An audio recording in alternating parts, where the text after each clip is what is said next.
Welcome to Mobile Armor Radio, the podcast for all things Mecha. Jumpship incoming. All right. Welcome to Mobile Armor Radio, episode number 29, or season 3, episode 5. I'm your host tonight, Chopper. With me is... I'm Brian. And I'm always Rob.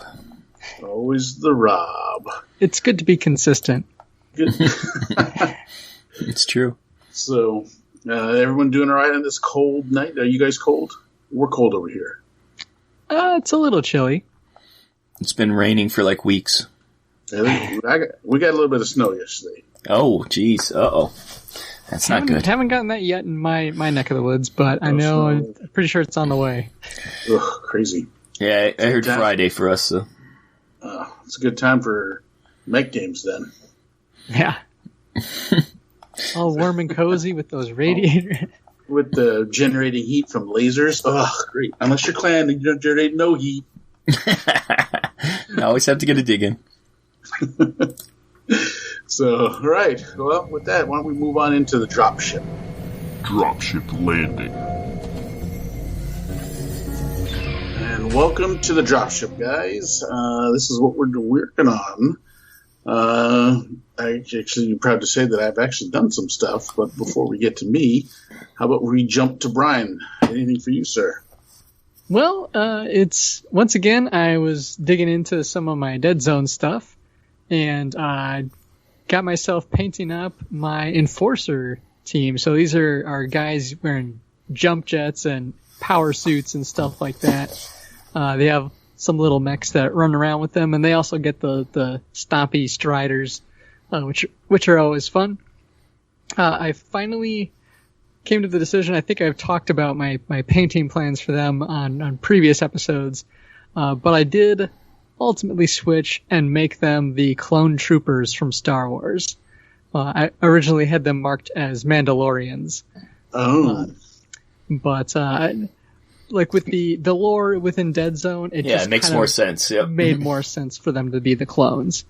And it was a lot of fun to paint. It was one of the first times I really painted like white as kind of the base. Yeah, that's such a hard thing. Yeah. And so I got to experiment with some techniques that friend of the show, Rick Hall, taught me, along with stuff he'd been learning from Zombie Brush. And it turned out really well. I really like how they came together. It's been kind of fun to again merge Star Wars into that game franchise a little bit with Dead Zone. And yeah. But otherwise that's kind of been it for my hobbying.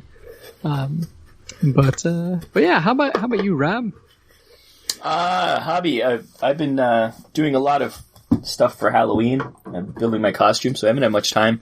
I did get the new Kids Logic set, 19 to 21, which was you get 3 reconnaissance battle pods, VF-1A Veritech and the VF-1J Super Veritech, which is cool. Which the pods I'll paint them up, but the other ones I'm using for Battletech probably. But did you put them next to the other stuff? Have I done comparison shots? RPG figures? Yeah. I have in the past. They're exact same size as the Robotech ones. Alright, that's perfect. They're they fit in perfectly with Battletech. Although I guess the new Battletech, their size has gotten quite a bit bigger, but we'll see. They're a little tall for Battletech, I would say, for what size mech they're supposed to be, but they were always tall even when they originally had them in Battletech. And just like when in Transformers, when they had Jetfire, he was like twice the size of a normal Transformer because he was a totally different line. So it just makes sense that Robotech and Macross figures are way bigger than what they're supposed to be. It's now part of canon. But they look great. They're great detailed. They're getting expensive though. The shipping now is crazy from China. So I don't know how many more I'll be getting. It's gotten a little nuts. It has. So yeah, it used to be cray, now it's insane. So yeah, that's all I've been doing, like mech wise. I haven't really done anything. Like I say, I've been working on my Halloween costume. That's it. All right. So I finally, like I talked about last month, I finally got into the basement and got the place a little bit organized, and then wept on how many models I have to build. But so I did take 2 off the top, and I really started with the Devastator that we got at C2E2 last year. So it's almost a year now. Oh yeah. And so I've taken some parts off the sprue. I got them clipped and primed, and I'm base coloring the base color and highlighting with the airbrush right now on the pieces. And once I get most of that done, or all of it done, I'll start posting progress pictures of me putting it together. What paint did you use to get that lime green color? I used a mixture. You mixed your own? Yeah, there was a green that the Vallejo uses, or not the Vallejo. Yeah, it was Vallejo, the Mecha. Mm. There's a green that comes in there, and I can't remember what it's called, and I just kind of lightened it up with a little bit of white. Mm. So, and then I took a little chrome airbrush paint. Oh, yeah? And I put it over the green parts, so when I airbrushed the green over it, so I primed it black. I took a metallic chrome who makes that? Vallejo makes that also. A chrome metallic, so it's kind of a brighter chrome, like a real bright silver. And I put that over the green parts, and then I started airbrushing with the green, which makes it lighter now because it's got the kind of metallic background on it. So it makes it kind of a lighter green than if I put it over black. Cool. Does that make sense? Yeah. It's a lot of work, which is why I haven't done which is why I haven't gotten to the building part yet. You pre-paint everything, yeah? I could just never do anything simple. Well, with these models, I seem to pre-paint because it just seems better because I got that foam with those shish kebab bamboo pointer thingies with alligator clips, so I can have them clipped and painted and dried. And so you clip them off the sprues, label them all. Yeah. And then what do you do with the nubs? Do you sand it a bit, or you just clip it real tight? I clip it real tight, and then I kind of sand it a little bit, or file a little bit. And then usually the paint, if you get enough, it'll cover up whatever little thing it is. But you have to do a little bit of filing, a little bit of sanding before you prime. What about the peg holes when you're putting them together? Don't they get clogged with paint? No, because it's airbrush, so you do light enough that. Yeah, and I don't really do into the back.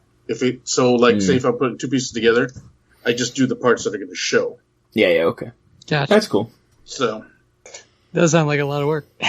Especially since it's already the right color, right? Yeah. That part, I mean, the inside, even if you do happen to see inside, it's dark enough that it's still the right color, but like shaded dark. Yeah. Sure. So, it's not as complicated as it seems as far as the peg holes are concerned and stuff. Yeah, I still have to do my Acid Storm repaint of, I think I have an extra Thundercracker. Yeah. I'm going to turn into Acid Storm, but yeah, it's daunting to do that, so. Yeah. And, with airbrushing, and if you do get a little bit of paint in the air holes, it's not... it's not going to be clogged. It's not... Yeah, I'm thinking more like spray paint. Yeah. Yeah, and it makes it... And actually, it can actually make a tighter fit. That's true, too. Do you glue your models, or you just press fit? These, for my Gundam HC ones, I glue most of that. Yeah. But these Furai kits snap together really well. Yeah, you don't need any glue anyway. I put a little teeny bit. I do too. I mean, if I feel like the connection is loose enough that it might come apart, I'll put a little bit of plastic cement.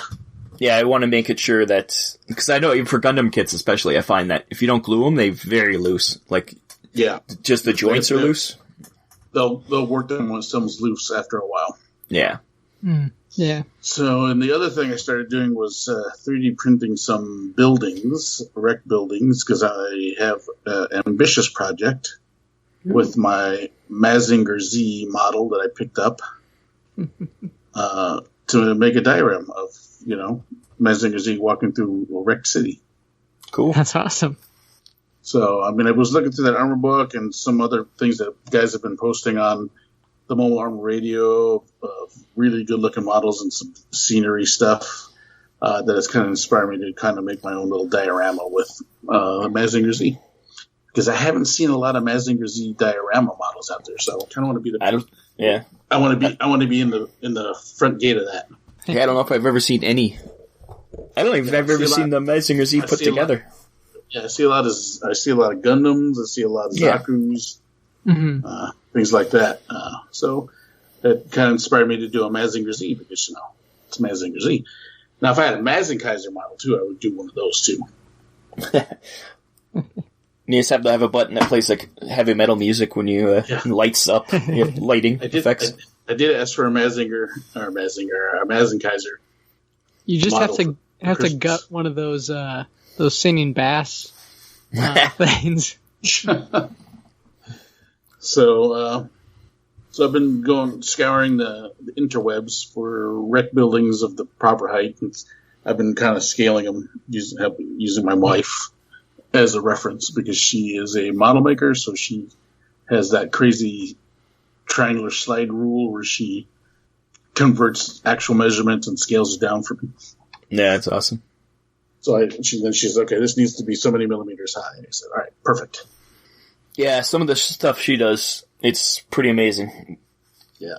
Like, she'll do like a whole like kitchen set at like 15 millimeter scale or even smaller, I think. Yeah. With like little bakery and little knives and like all the little details. I'm like, this is ridiculous. Yeah, she's, if you think I'm crazy with my attention to detail, my wife is ridiculous. Mm-hmm. So, but that's why she's a better artist than I am. Well, she's a professional, so. Yeah, it's true. That's her job. Yeah. So I'm excited for that, and I'm excited to get this Devastator together because he's awesome, and he's that first multi-model, quote unquote, multi-toy kit model that I remember when I was a kid. Oh yeah, for sure. First combiner. He was the first combiner. Yeah. But did you see? I sent you a link to the Megatron. Did you pick him up? It was only like $20 from Bluefin Brands. Oh, but he's the Autobot version. Yeah, you were going to repaint him anyways. Just get a Decepticon sticker. Oh yeah, you're right. I did not pick him up, but because we had this discussion at C2E2. That's why I forgot. Yeah, a while ago. Yeah, but I think I did get that version for my brother-in-law for Christmas last year. Oh yeah. Yeah, because I gave him an Optimus Prime the year before, and he really enjoyed building that kit. He said so. I got him a Decepticon. Well, not Decepticon, but Megatron.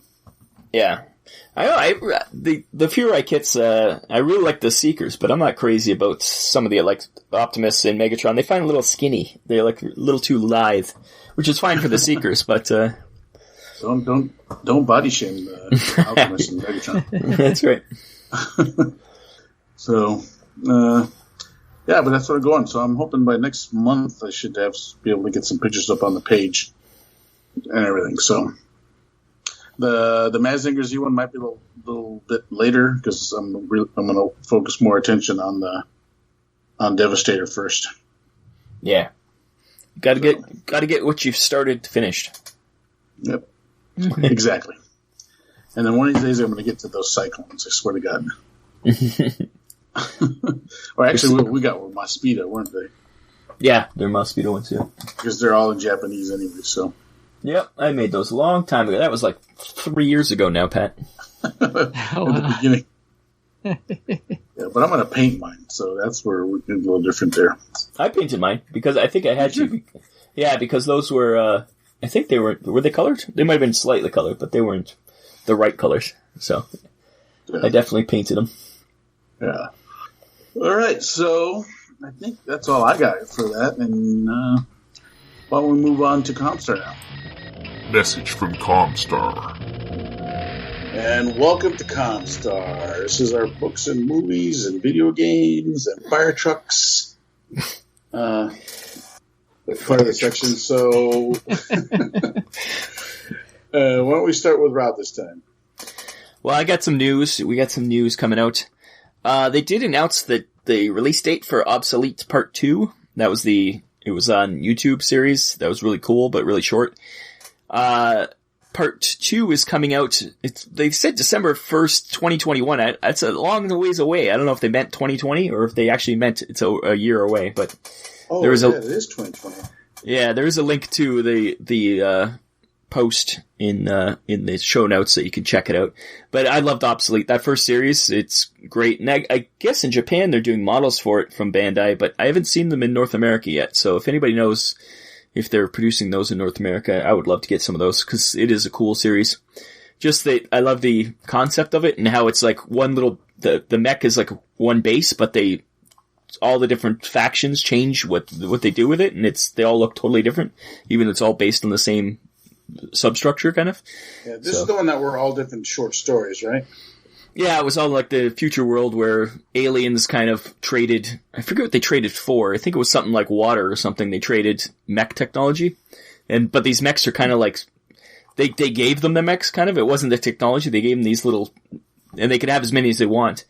And it was, I think they're like semi-intelligent, these things, and you kind of strap stuff onto them. You can ride them, but it's an interesting concept. And there's a lot more to explore. But then like terrorists would get them or like warlords and stuff, so it's really interesting. Then there was like a kind of a bad guy mercenary group kind of coming into it, which the story was just getting going when it was only, I think, 5 or 6 parts. So, can't wait for more of that. I wish it was a full series because it's really interesting. So, we got that coming, but hopefully it's not actually over a year away. That is actually only a month away. That'd be much nicer. The Battletech Clans Kickstarter, the expansion for the game, is shipping now. Wave 1 is shipping. Everybody's getting their goodies. I haven't gotten mine yet, but I might I always promise this, but maybe I'll actually do this time an unboxing for it. I'll film it for our YouTube channel. I always promise and I never do it, but maybe this time I'll actually do it. Yeah, I feel like we've done a few unboxings. I did a couple. Yeah, at the beginning we were doing more. We got to get back into that. I actually didn't bought much to unbox anyways, but yeah. I should have done one for ExFil.End. Sorry, guys. Yeah, well, we can't say much. We have also started a podcast about the Transformers comics that we never finished either, so we all suck. That's what we've found out. But yeah, what's going on? I'm excited about that Kickstarter because it's a lot of stuff coming. Wave 1, which is great. And also one of our listeners and a great author, John Bear Ross, he's got some merch for his Junctionworld series.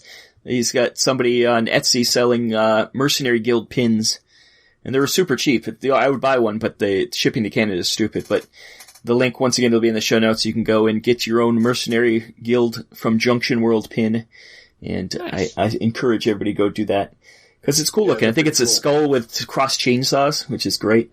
Oh, jeez. Yeah, they're pretty cool. Yeah, I might make Pat buy it for me, so we'll see. And then the last thing was that Cybertronic Spree. If nobody knows what that is, it's a band. I think this is in Canada. What's that? The Etsy? No.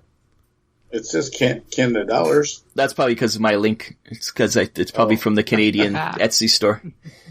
Yeah, Cybertronic Spree. It's a band that dresses up like Transformers and does rock songs. They're awesome. Yeah, they just a couple years ago or last year they did a Kickstarter for their whole cover of the entire Transformers the movie soundtrack, and they just released a video for their song cover of "Dare to Be Stupid" by Weird Al Yankovic, and it's hilarious. Pretty cool. So it's on YouTube. Once again, the link's in there. You could just type in "Dare to Be Stupid," and it'll pop up. But it's hilarious, and you should watch those guys. And Brian, you had a little piece of news too. Yeah, this actually just posted recently. It just came out. Is that Polygon Pictures is developing a new Pacific Rim anime for Netflix. It'll be kind of in that same style of the 3D CG as Blame and the Godzilla projects that have been on Netflix, and so there's not much out right now. They just released the first couple screenshots. Apparently, it's going to be 2 siblings that are going to be piloting a Jaeger. So that should be a really fun time. It's I'm excited. Like Pacific Rim was one of those IPs that kind of came out of nowhere, was stunning, and then like it seems like it's slowly trickled off as Guillermo kind of became more and more detached from that project. But it was it established a really cool universe and giant mechs to play with, and of course fighting massive kaiju and all sorts of other fun stuff going on there. So I'm kind of excited about this. This should be a really neat thing. Yeah, it's awesome. Like they had comic books for it, which I read, which are great. But this is going to be the next step. Hopefully, it won't be like the Altered Carbon anime when that came out. It killed the show. So hopefully, this will continue on as maybe a series of anime for Pacific Rim. But fingers crossed. Yeah, Netflix is a weird thing. They see exactly who's watched their stuff, so they know if it's worth making more or not. So they'll see. So when this comes out, even if you don't want to watch it, just turn it on in the background and leave, and just get the numbers up for the rest of us. Yeah. It's one way to do it. But yeah, other things that I'd been up to is that I finally got around to playing and finishing the solo campaign for Titanfall 2. Nice. Which I had a really great time playing that game. Like the campaign, we basically follow like soldier guy who gets connected to one of the titans in the game who goes by BT, and so he's got a little AI personality, which became really endearing. Like despite the solo part being kind of on the shorter side, since there is a very heavy emphasis on multiplayer. Mm-hmm. Like I think even the first Titanfall didn't have a single player because it was all multiplayer.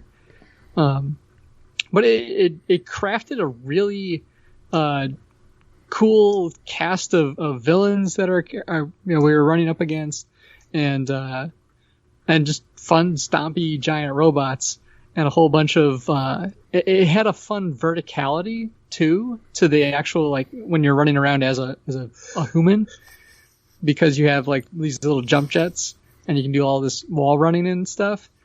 It reminded me a lot of an old game series called Tribes. Don't know if anyone has played that one. Oh, I was in a tribe clan. Yeah. Oh god, I wasted so much time on that game. It's a really fun game.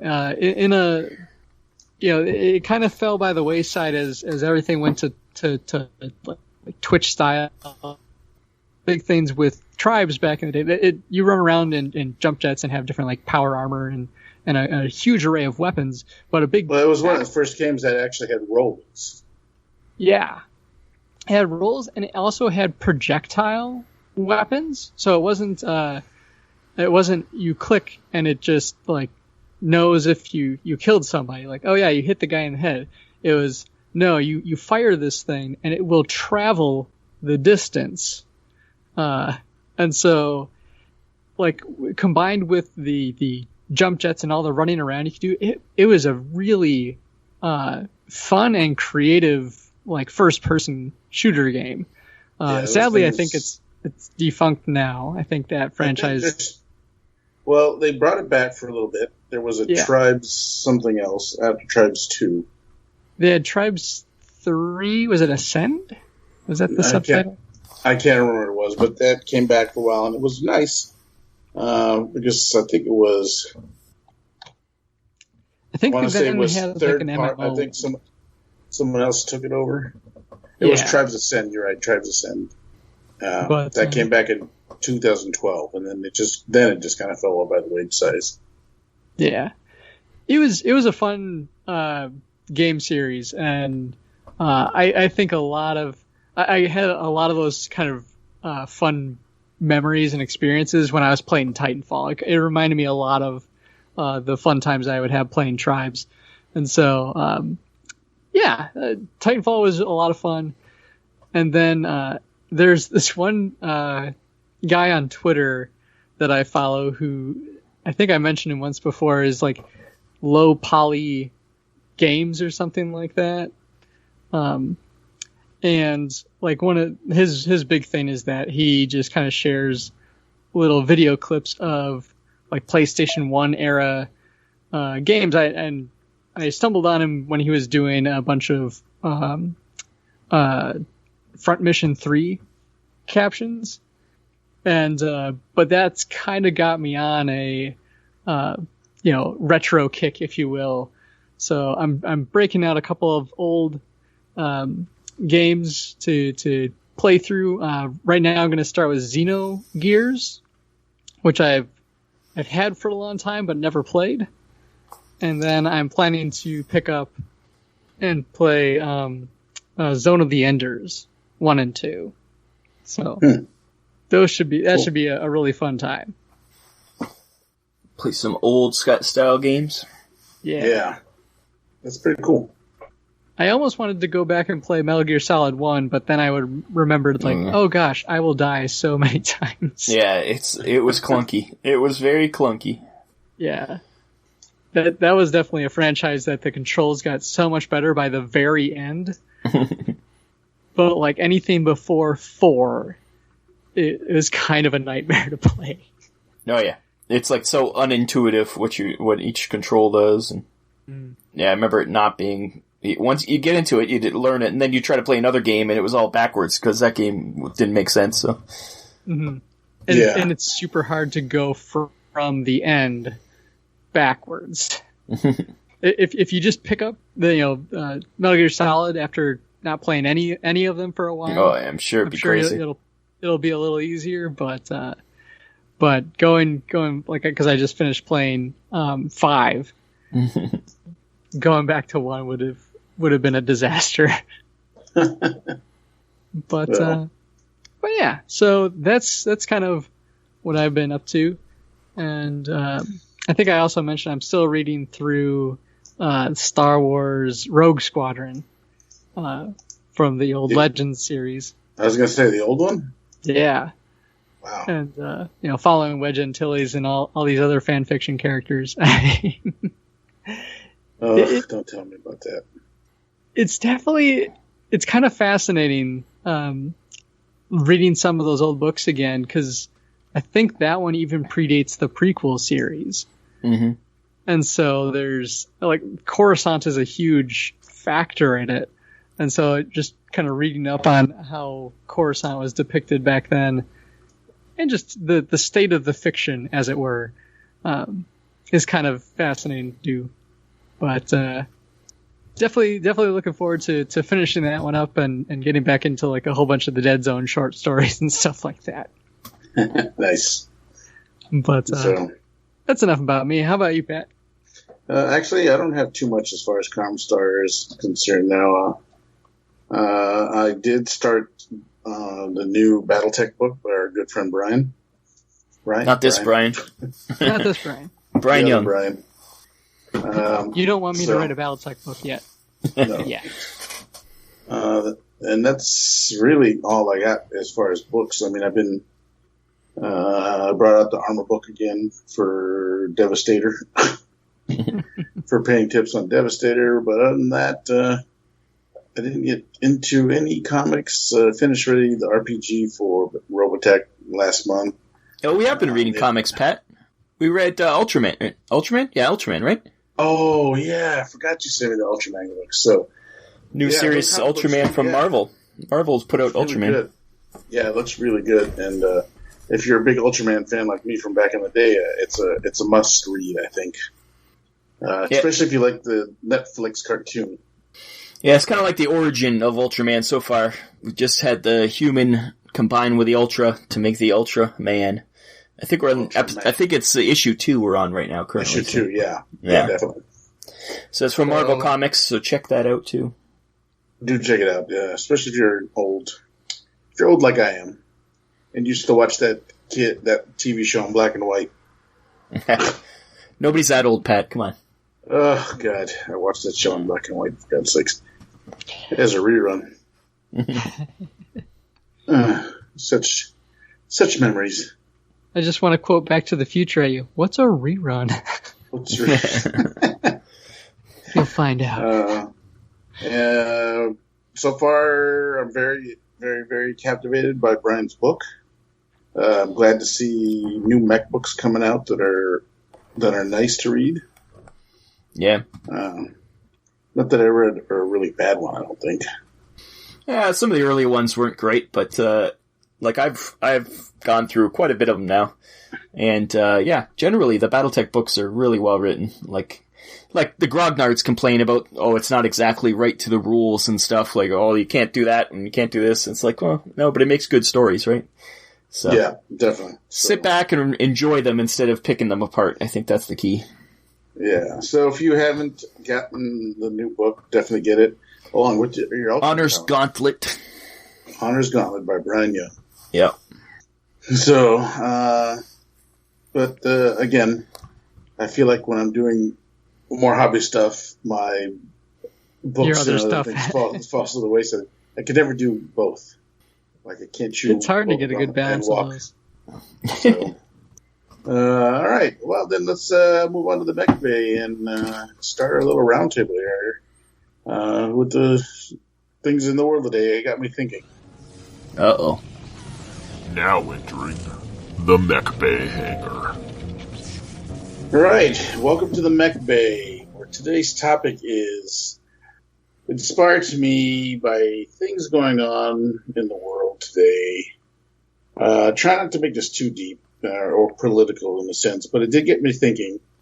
With all the crazy things that are happening with police and the ramifications of everything else that's going on, and it made me think about mechs in policing, because we did talk a lot about Pat Labor. We talk a lot about Pat. Yeah, we do talk a lot about Pat Labor, and we talked a little bit about the Ed 209 since you built the 3D thing last time, Rob, and it got me thinking about mechs as police force or in police force, and said ramifications of it. The types, if we were to go that route, what kind of types would we go? Do you feel that, like the Ed 209 complete robot, AI controlled, or you think we should be, if we went this route, we should be going the route of human controlled robots, or even go as so far as to go the cyborg RoboCop route? I'm sure each one has its own pros and cons. I mean, the next step could even be an officer in a mech suit. But I feel like that would just keep us in the same position that we're at now, but now someone would just be in armor.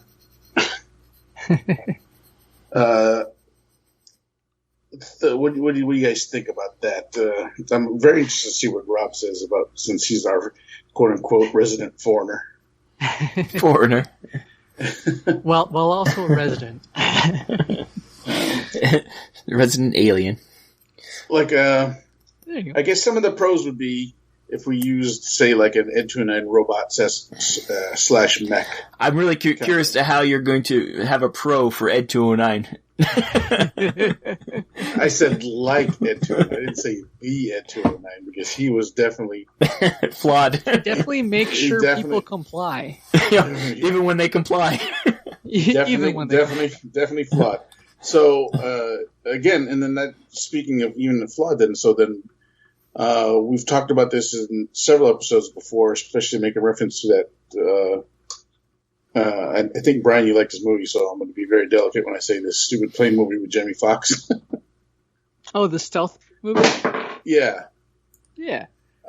Stupid plane movie with Jamie Foxx. Good description.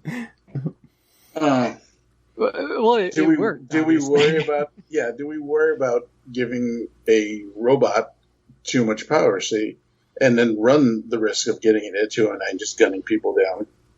Well, if we've learned anything from Terminator, is that the robots always have our best interests in mind. Oh. But it is an interesting question, like you're saying. So I'll to kind of pull the example of Pat Labor, like we've been talking about, like that show is great about kind of going over the mundanity of having a giant robot police force, who's for the most part only called out when other giant robots are running amok. Yeah, they have like strict rules about when they can come out. Like that, yeah. I think they a few times they're pulled out when they're not supposed to, and it causes trouble. But yeah, they're meant to come against the like there's a bunch of mechs that are for industrial uses, and people go crazy in them and try to destroy stuff, and that's when you send out those guys. Mm-hmm. But like with that, like such a huge part of that series is devoted to kind of how much collateral damage our pilots cause because they're brash or nervous or gun happy, all sorts of stuff like that.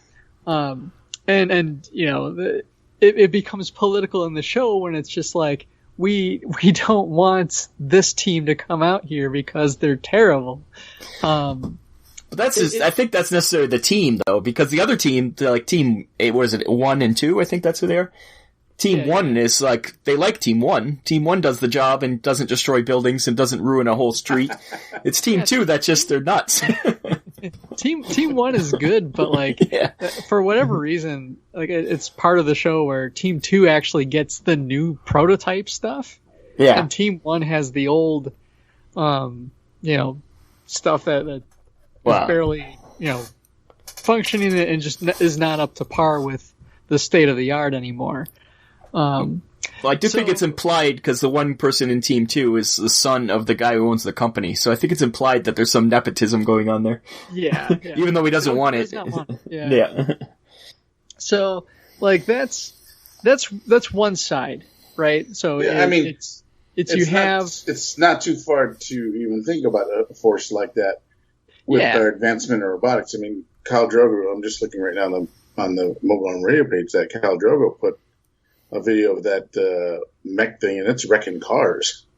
Right. Oh yeah, it's got these elephant tests. So, and then now you got the Gundam walking. Yeah, that's. And recently, Elon Musk is the person who I knew would be the one to make giant robots. Said in a tweet, I think isn't it time we have some giant walking robots? And then a bunch of people are like, I can help you design it. I helped design this robot for this show. And so I wouldn't be surprised within the next couple of years we will get these things. Yeah. And like in my head, it's going to start by going like the power loader route from Aliens and kind of building on up.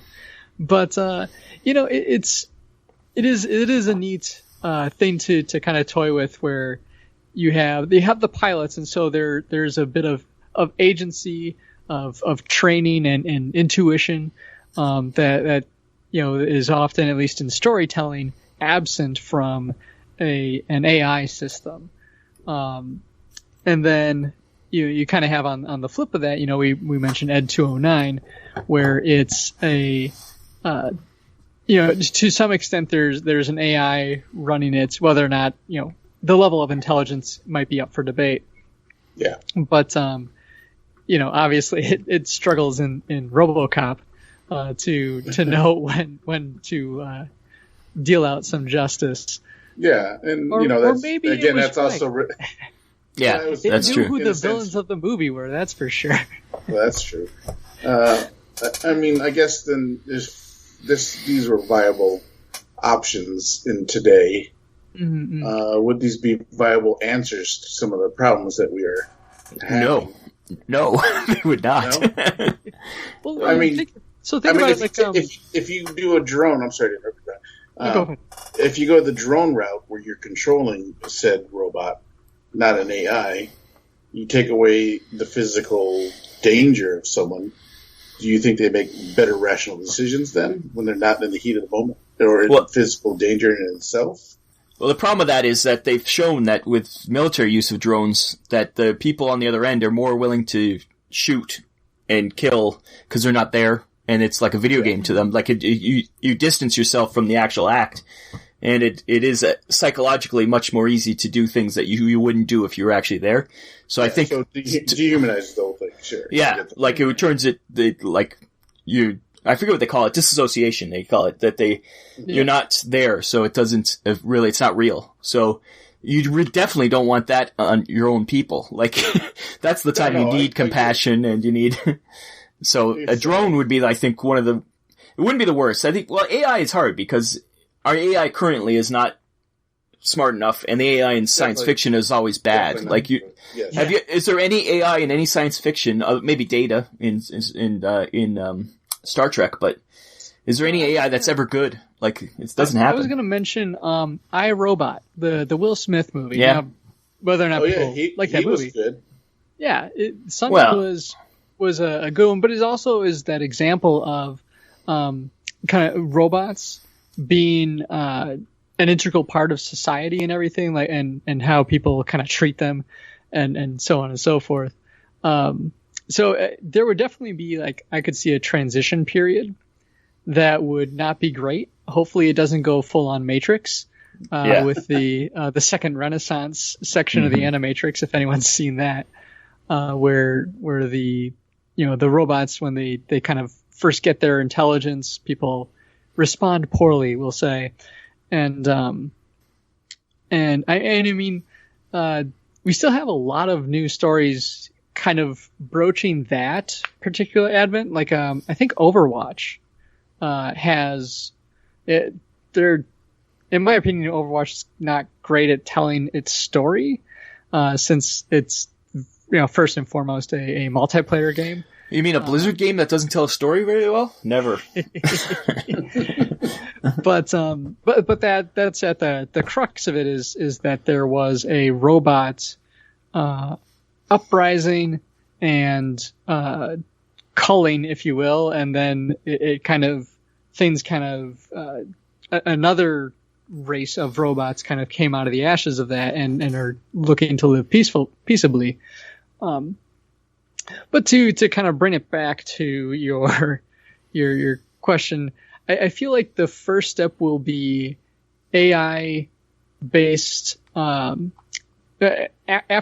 we kind of move away from remote control, whether that's piloting or like you're sitting in a truck and controlling something or what have you. I do feel like the next route from that would be very simple AI. Basically, they're designed to perform a task. And so with, I know, like, even right now, they're actually starting to work with little robots for firefighting. They're kind of repurposing the ones that they use for sweeping bombs and stuff in the Middle East to have a bit more of a peaceful but purposeful existence closer to home. Yeah. And so I could see, like a traffic meter or something like that, like rolling up and saying, "Hey, here's a parking ticket." Kind of take out the mundane jobs, right? Because we have to automate, right?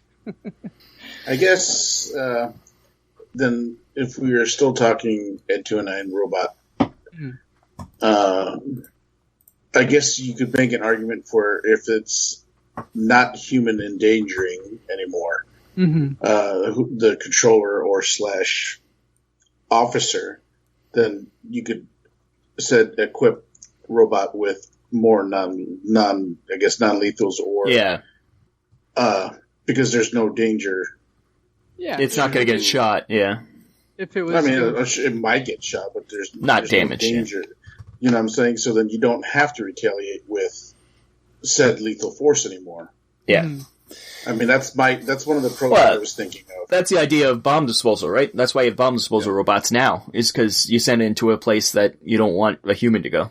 And that would make sense, especially in non-combat roles, like thinking of definitely for police, but even military. You don't want robots involved with the decision of life and death kind of stuff. You want it with, like you say, more mundane things, or things that are too dangerous for a human to do, but yet, So like And not to get too political, even though obviously this is a touchy subject, especially it's a fun line. I definitely get it's a fun line, which is why I kind of wanted to talk about it. Yeah, the space I could definitely see a lot of, maybe you might say, hasty decisions to implement it.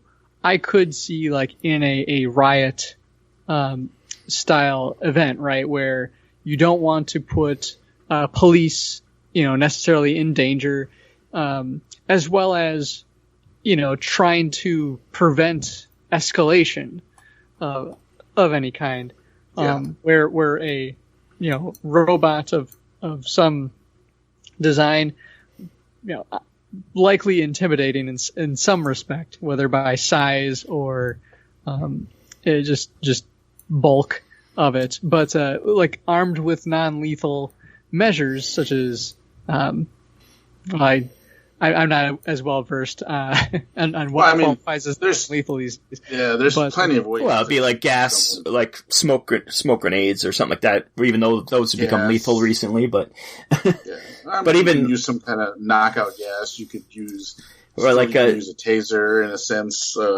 Judge Dredd has the best. They have they have knockout gas, but they also have this stuff like it's like a goo kind of that shoots out and just everybody gets stuck, and then everybody's just stuck, and so they later on you have to get out of it. They send like a spray that'll take it away, and they just arrest everybody. It's that insta crash foam. Yeah, kind of yeah, that's right. Yeah. I mean, and in all honesty, that I'm sure that's not so far away because we have plenty of chemicals. Yeah.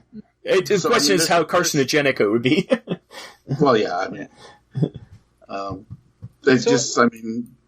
so another franchise that strikes me, and this will I think lead into your cyborg discussion. Two franchises that come to mind are the Deus Ex video game franchise and Ghost in the Shell. I think for both sides. Cyborgs, so like in Deus Ex, one of the things that takes place in a futuristic Detroit for the first I'll say the Human Revolution game, the reboot series in that, and they have like robots that are stored in these just like giant blocks. They're just cubes, and then they activate them and they just kind of stand up and tell people to disperse. And for those that haven't played, like the Human Revolution there is heavily inspired by RoboCop. It's no coincidence that it takes place in Detroit, and it involves a human that gets a whole bunch of augmentations to his body after he gets like shot up and becomes a super detective. Yeah. Well, it makes sense for giant robots to do crowd control. That's why they use horses, right? Nowadays, because you can't really resist the horse. The horse is going to push you. You can hurt it, but no. Once again, though, people don't want to hurt a horse, but they would fight back against a robot, you know? Yeah, but even so, they'd club a human, but not a horse. Yeah. Where I think it's the values, or not even the values, I guess. It's just compassion. You feel compassion towards a non-sentient animal, right? It's not their fault. They're But I guess a robot, if you make it strong enough, it still have the same effect. You just have to make sure that it wouldn't just roll over people and crush them, right? Like, even horses, they have that effect too. If you get stamped, if you fall down, you might get crushed by a horse. But generally, it's there just to push people back. Like, usually they use it in, like, New Orleans during Mardi Gras and stuff to control those kind of crowds. I don't think they use them much in, like, actual... I guess they do a bit in riots, but mostly it's for crowd control, not so much violent crowds, so... But I can see that for that kind of idea to... Especially if you have soft padding on the outside of the robots who could just still push things without hurting people, Sure. It's almost like moving barriers, like not sentient, but I guess smart barriers, which can just move people away from where you want them to be moved, right? Or even around them up too, if you make a circle, It's go ahead. I was gonna say, you're brought up Ghost in the Shell. The thing with Ghost in the Shell is they're all cyborgs, but everybody else is cyborgs too. So it's cyborgs patrolling cyborgs, and even them, they're like almost CIA. Like they shouldn't be operating on their own soil. Like, yeah, they occupy a really interesting space in that the environment where they're security section 9, right? Yeah. So, like in a way, they are a police force, but they're like a SWAT team, really. Special weapons and tactics. I guess they're anti-terrorists technically, but they really deal with a wide remit of what they have to do. It's a pretty broad definition. Yeah. But like that show deals, like, I think one of the opening episodes in Standalone Complex is this kind of runaway tank that has an old AI human imprints in its brain, and it wants to like go home, and so it tears around town. And our characters are trying to stop it with all sorts of, for the most part, non-lethal means. But it's, and I think it's okay, just for the sake of discussion, we're kind of leave out the people necessarily, like, and that perspective on, how people would react to being confronted with, a robot to disperse a crowd kind of thing. Because, I mean, that's its own, I think, worthy of its own discussion. Well, it matters how it came about. If all of a sudden the robot just shows up as a police thing, but I think you're right. They would show up first as construction vehicles, and so I think people would get used to them, seeing them in other roles, and then it would just be obviously move into that role also. Yeah, but do you think we get to the point where it would be AI, and then because granted that there's the two polar opposites in movies and fiction today, since we don't have a true AI. Well, like another one that comes to mind is like Chappie, right? Yeah. So Johnny like a Five little alive. Yeah, Johnny exactly. Five. Yeah, same idea. Yeah. A little biped robot, and again, kind of pulling from iRobot, where at some point I could really see these having AIs as servants of some kind. Yeah. And then from there, kind of the natural growth is like, okay, well, we want to automate part of our police force, or some kind of. It's just the natural step of automating. It's like, okay, we know this thing can, be a desk sergeant. It can take down notes and stuff. We know it could be a shield to a human. A living police officer. Maybe it's a partnership kind of thing where you have your AI bots that kind of goes in initially, and then the human is the backup. Yeah, that's what's currently in Judge Dredd comics. They've just recently allowed mechs to be judges because they had a big shortage of judges caused by other issues. But so they've allowed these robots to become judges, and Judge Dredd was against it at first because he's always had trouble with having to fight these robots. But it's shown that, they could do things that the judges can't do. Like you say, go in first and not have to worry about getting shot. They could just go in and neutralize the situation before humans get hurt. You don't have that fear amping you up and maybe making you do something that you wouldn't normally do in the first place. You know what I'm saying? The thing with Judge Dredd is there's something to be said about emotions, is I guess where I'm going with this. Yeah, but you also need compassion, right? But the thing with Judge Dredd is it's also a fascist society. So everybody's a criminal. So you don't have to worry about people getting in the way because they've done something wrong, obviously, anyways.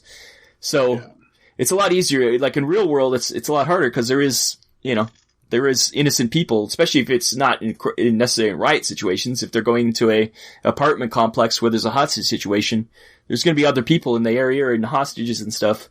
That's a lot harder because you want someone to be able to talk someone down. I think that's the key is, but look at Moon, the robot from Moon, that was, he was a personal support worker or whatever it was. Maybe it'll be that kind of thing where people will almost trust the robot more because it's not going to lie to them kind of thing, Yeah. That's I think the role that'd be interesting. Unless you read the book iRobot, which there's a I think part of this discussion, if people haven't read it yet, go read the iRobot book. It's very different from the movie. in that it's a bunch of like short stories that are all kind of challenging those three laws of robotics. You know, don't harm a human. You know, can't do anything to endanger a human, and protect can't itself. do anything to knowingly harm yourself, kind of thing. And there's this great one about a robot being worried about hurting people's feelings, and so it kind of tells them what they want to hear. Well, that's it. Really, that's what a hostage negotiator does, though, right? Hostage negotiators do tell people what they want to hear to try to de-escalate the situation. So that would work for that situation. But yeah, you don't want it to do it in your personal life. Like if you had a assistant, you don't want it lying to you all the time. Right. So, you know, it is a really fun space to experiment with, and I do think. You know, we've got a lot of evidence that fiction, in a lot of ways, drives fact. And I don't mean that in the making up facts way. I mean that in the, you know, it inspires gives it ideas to create the thing. It's like, oh, we could make this a reality. You know, look at half the stuff on Star Trek. I even saw a meme the other day talking about the Jetsons. And how it was, you know, working from home, video conferencing, tele-doctors and stuff like that. And it's like, yeah. I'm just waiting for us to be living in cities above the smog clouds. Yeah. But, no, I think with the creative, energies driving kind of the discussion on robotics, can lead to a lot of great like use case scenarios that like then creators can be like, okay, we want to make sure that this doesn't happen. Yeah. Terminator's been a great example of that. It's like, okay, let's just make sure this doesn't happen. Well, that's why Elon Musk is so against AI. Like that's why I don't think AI is getting much push in the States, because the people that would spend money on it, people like Elon Musk, are very against AI. So. Yeah, I think the AI discussion in the States is kind of fascinating. I'm kind of curious what it is in the rest of the world. Well, obviously Japan, it's a big thing. Yeah, they're building robots all the time. Yeah, I was just gonna say, like, I know one of the shows that's coming out like on Fox that they've got airing with like football and everything like that is this show called Next, which is about this AI that goes rogue and apparently. And so AI always go rogue. Why can't we have a movie where AI doesn't go rogue? You know, that's kind of the thing I keep getting back to, and it's like, you know, it doesn't always have to go that way. But of course, like Ridley Scott's got that on his brain right now with all the Alien, like the Prometheus and Alien Covenant. And that what's like, that Wolves show, that new TV show he does too. Wolves. Yeah. You know, that's. I'm curious where that one goes, because, but even like Westworld and everything like that, like we've got a lot of fiction out there, and mainstream media. Like when you really come down to it, it's like this is mainstream media that's focused on the dangers of it's our new Frankenstein's monster, right? Yes, I agree. Which ironically is like the first science fiction novel, and it's apparently a tale as old as time. We keep coming back to it. It's like, well, what happens when we create the thing and it doesn't do exactly what we want it to do? Yeah. So another thing with mechs, it was just that, especially in giant mechs, you have to have a reason for them. Like in Battletech, they have police mechs and stuff. But you have to have a reason. It's one of those things where you don't make a solution for something unless you have a problem, right? We don't have a problem that you need giant mechs to be patrolling our streets. Like there's no problem that's that big yet. That's like, once again, Pacific Rim, you have giant kaiju coming and you need these giant robots, right? So the question is, what would be the impetus to need these things roaming the streets? Like Pat Labor, once again, they would have the construction mechs going crazy and stuff like that. Well, it's just that's a good point. I mean, it was just in my head when I was thinking about what others. I mean, we're talking. I forget what I think. I was watching something on the news or something that made me think. Well, I'm hearing all these other people's different things. I go, what other option could there be that's not being said in this round table that I'm watching? Mm-hmm. And I was thinking, well, so then I went with I thought Ed 209 and RoboCop and all those other versions of law enforcement mecha, and it made me wonder if that was even a viable option if we had the capability. Well, RoboCop is obviously the best option because he's the best of both worlds, right? He's got the conscience, but he's a good cop, but he still can kick ass. So. Yeah. And he's living in a world where the bad guys have already won, so it makes sense. But no, I do think there is, there really could be that great middle ground where, like you were saying earlier, like so much of recent events, a lot of it is kind of triggered by anxiety and strong emotions and things kind of getting out of hand, where life becomes threatened in some capacity. And it's like, if you could remove that threat, from the equation, or that danger, could be decreased in some way, like, would that escalation even happen? And how do you just thread that needle? It's like, do you provide more armor? 'Cause I always think of, I forget what documentary or something I was watching once. It was about the Abrams tank, and they were talking about how, the armor and everything that they built there with those tanks are just, is so strong and good. It's like, we made it so the soldiers feel invincible because then they can do things that only invincible people can. Yeah. That sounds scary. And that's kind of opposite of what I was thinking. Yeah.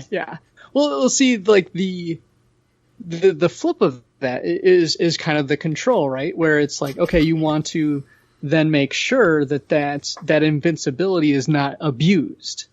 Yeah. And so do you then have to remove that kind of human element, if you will, so that you have something that has very strict control.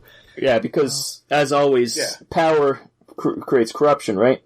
And creates people who abuse power. So to have that much power under their control, that might be a bad sign. Then we loop back around to the AI discussion. So it's kind of a continual circle here, which is what I was in my own head going round and round with. Yeah, like you say, there's AI. At least it's not going to abuse its power as long as it's programmed correctly, which Ed 209 was not programmed correctly. That's the problem with him. Garbage in, garbage out, right? I'm just saying that the bad guys were in the room, and so he's just like, But Ed 209 knew what was up. Yeah. He was Ed 209 could be a viable solution if it was programmed correctly. If the right program is though his vulnerability is falling downstairs. So I was about to say that. I'm like, we just need to figure out how to get him upstairs. We make an Ed 209-esque robot. We cross the Ed 209 with the Pat Labor robots. Well, they never climb stairs; they just stomp around the city. But you always have to remember also the good old words of wisdom from the most intelligent human being on the whoever ever was created is you don't want these kind of military things as your police force also, because as General or Commander Adama once said, there's a reason you separate military and the police. One fights the enemies of the state, the other serves and protects the people. When the military become both, then the enemies of the state tend to become the people. So always listen to Adama, like. Yeah, he's a wise man. You don't want your police to become military, which unfortunately is kind of what's happening in the States. Only because it's people wanting to sell products to to the police. Right. They want to sell these tanks and stuff because they don't have enough wars to sell them. They produce too many, so they got to sell them somewhere. And I think that's causing a lot of issues. Other discussion in my mind too. Well, yeah, but that's why mechs would used to be the next level for that, right? Like, you don't want giant mechs only being used as a police force because mech companies want to sell their product. Yeah. It's checks and balances, which is the problem with government. There isn't enough. There's never enough checks and balances. I guess then, to kind of wrap this segment up then, we'll just go around viable option or not viable option. I was going to say cyborgs. It seems to be the one that wins the best. Yeah, I think so, because it's I agree with it. Especially full body cyborgs like Ghost in the Shell, because even if they get destroyed, as long as the brain's not destroyed or it's backed up, you're fine. So, and they still have the emotions and the conscience, as long as you have the right people in the job, which is always important, that they're going to be able to do their job without losing control, kind of thing. Yeah, and fear of not dying, you don't necessarily have to have a lethal retaliation mode or equipment, in a sense, you know what I'm saying? Yeah, so you don't automatically respond, yeah. In a sense, I think it's a viable option if we were there technologically. Yeah. But we are not there technology, so in a perfect world, I think in a perfect world, a nice option in terms of what's happening today. Well, yeah. It's what do you guys think? Viable option, not viable option? It matters what you're trying to solve, what problem you're trying to solve. Mm-hmm. Just trying to solve just a general problem is not going to solve the issue. Yeah. Just because your military or your police are better doesn't mean it's going to solve the issues you actually have. Well, I mean, I think the issue. Well, that's another debate. Yeah. What the problem is. So. Yeah, exactly. So, like, in my mind, that's the best solution that at least has kind of presented itself in fiction. It seems to be like an AI driven or an AI robot who's partnered with a human. When technology gets to that level. There was a show starring Carl Urban, and no, I'm not talking. Oh yeah, it was awesome. Dredd. It was like Being Human or something like that. That was a great show. Yeah. Oh yeah, that was on Fox. That was actually a really good show. It got canceled way too soon. It was a really great show. It got canceled because they kept showing the episodes out of order. Well, that's Fox. Fox. Hey, Fox, they have no sense. I don't get it. But like that was a really fun show, and it kind of demonstrated that. I think the video game Detroit Being Human does something similar. I haven't played that one. It's from the guy that did Heavy Rain and Beyond Two Souls. David Cage, I think is his name. Which can be some people love him, some people hate him. But like that. I feel kind of you get the best marriage of both of those worlds, right? Where you have the invincibility, but it's contained within something that you have much more control over. But then you also have that human voice and intuition and inherent compassion and whatnot that can read a situation better than maybe a machine that just can't intake all the variables. And so like with the two of them paired together, I think is, and maybe this is just because I just played Titanfall where that was the case, where I'm running around and my Titan is this little AI bot, but I can like join forces with him. I feel like that provides the best balance between the two. I think if you go solo, where it's humans that are practically invincible, then you start that slippery slope or dangerous slope of power creep and just that the loss of humanity, right? That's what The Boys is about, right? You have all this power, and you no longer need to care about how you affect other people. Like the rules just don't need to apply to you then. Mm-hmm. And like on the other side, it's like having a machine that just cannot. Obviously, they might get there sometime, but until you get a true AI, which is just the same as being a person, then. But there's no, they can't sympathize with you. The singularity is near. Yeah, well, that's everybody just becoming one. So then all the problems will be solved. Right. Individuality is always the issue, right? Yeah. And so I guess that's kind of where I land on it. I do think it's viable. Giant robots policing us, I'm not quite sure. Like Rob was saying, I think we kind of need a justification for why we would need them that big. And you know, there's a lot of inherent danger just by it being big as part of the problem. But I mean, you know, it's, you know, we've got police rolling around in tanks essentially. Mm-hmm. That's true. So it could be very easily a natural progression. It is something where, you know, we like to sell off military surplus, as it's called, and yeah. So I'm really trying hard not to get on a soapbox about something. Yeah, I am too. So it makes this a very hard topic, but I felt like it was something to chit chat about. So yeah. And like I said, I think everyone who's intrigued by this discussion, like obviously we've talked around it because there's a lot to talk about. There's a lot to consider. I definitely recommend reading the book I, Robot. There's a lot of really fascinating scenarios that logic puzzle is kind of thrust up against, and you know, it's very cool to see how it comes out the other side, or if it does, and what that looks like. So for me, I guess to put an end cap on my thoughts, like I said, just kind of the moderation in all things. I think having both paired together in a collaborative effort could really be a very positive improvement. Yeah, definitely. All right, good talk. I mean, it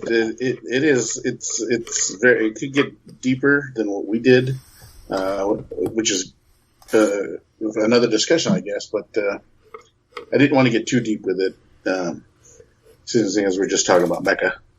Mm-hmm. But it's something to think about. So we'll call it a wrap, and let's head out to the ExFil. Let's ExFil out of here. All right, guys, time to ExFil. I thought that was a really cool discussion we had today, especially in lieu of what's happening in the world today. Again, this discussion go much deeper in such many ways, and in different directions. But you know, for our general purposes, I think it's kind of cool to think, or even fantasize a little bit of, like you said, the iRobot kind of guys, or even the Ed 209s walking around. Mm-hmm. See if you can get them to walk down some stairs without falling. And I think for those that like to continue the discussion in Discord or on Facebook and whatnot, I think to keep things civil, since we are talking about police in particular, we can maybe leave out discussions on like why people might be rioting and things like that. Yeah, definitely.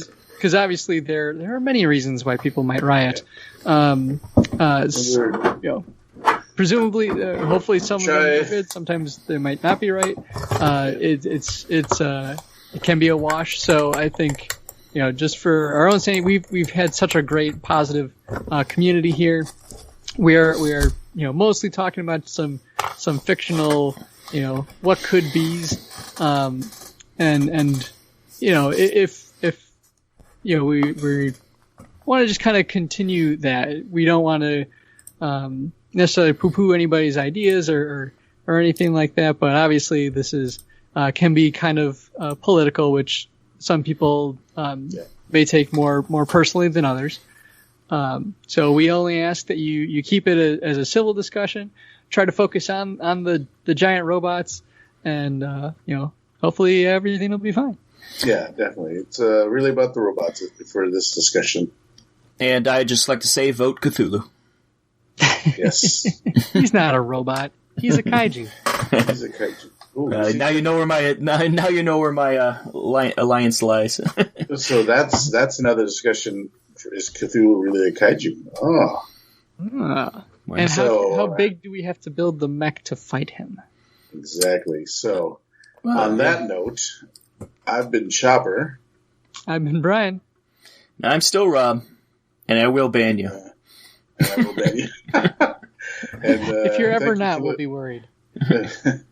And thanks for listening to Mobile Armor Radio. We will see you again in 30 days. How many days are in November? I think it's 30, because there's 31 in October. All right, so 30 days. We'll see you guys in 30 days. Have a great Thanksgiving if you're in the States. Thanksgiving? That was earlier this month, or last month. In the States, you crazy Canadians and your backwards Thanksgivings. Hope everyone in Canada had a great Thanksgiving as well. Exactly. Well, yeah, it was great. Our numbers are huge. Yeah. All right, so everyone, thank you for listening. Bye-bye. This has been Mobile Armor Radio. Join our Facebook group by searching for Mobile Armor Radio. Find us on Twitter @MArmorRadio. Find us on iTunes and visit our website, mobilearmorradio.podbean.com. Join us on the first of every month for more Mecha discussion. Pat refuses to do something so simple. He wanted a whole production. I did. I wanted fireworks, a marching band, fire trucks. Well, I can add those in post. Fire trucks. It's radio. I'm still confused about the fire trucks. Fire trucks. So that's an old reference for a movie that probably none of you have seen. None of you whippersnappers. None of you young whippersnappers. So there was a movie a long time ago with Tom Hanks in it. Which one? Bachelor Party. Oh, yeah. Oh, Bachelor Party? Yeah. I've seen it. I have not seen it, but I know of it. So one of the things was we were talking about his bachelor party. His one crazy friend's like, yeah, we're going to have booze and hookers and fire trucks and hookers and a barbecue and hookers. Fire trucks. Still makes no sense. And the fire truck always kills me. So now every time someone's talking about, yeah, we'll have this, and I go, fire trucks. Makes sense now. Now we know. We looked into Pat's brain. Yeah. It's not good.